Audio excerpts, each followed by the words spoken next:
The harsh frontiers on the extremes of the Chinese Empire.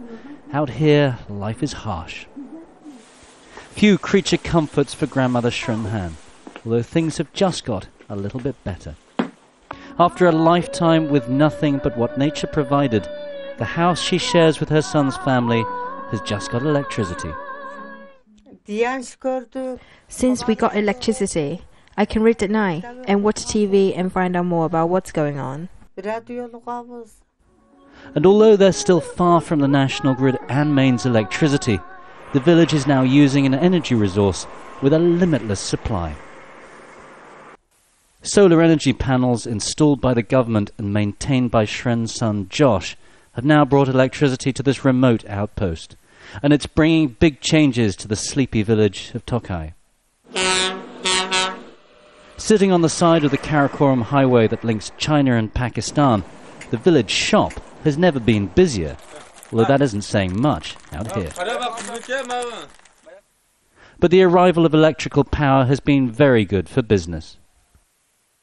Now I can keep the shop open day and night, and before I had a real problem keeping fresh produce, and now I can keep things refrigerated.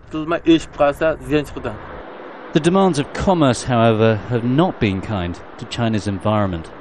To fuel an economy that's growing at breakneck speed, the mineral-rich mountains of western China are giving up their coal, contributing to the country's massive carbon emissions.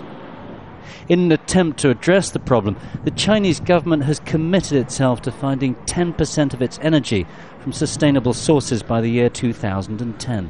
Sources like this wind farm outside Urumqi, the biggest in Asia. Still, out here, it's not really about saving the planet. The reason so many of these small communities are opting for self-sustaining energy sources is not really environmental. Being as remote as they are, if everything around them gets cut off, they remain connected. And even with limitless sunshine, there's still a problem. The batteries that store the electricity have a very limited shelf life. In the short time the village has been running the solar scheme, the storage capacity has fallen from 12 to 2 hours a day. But even when the batteries go flat, they have a solution.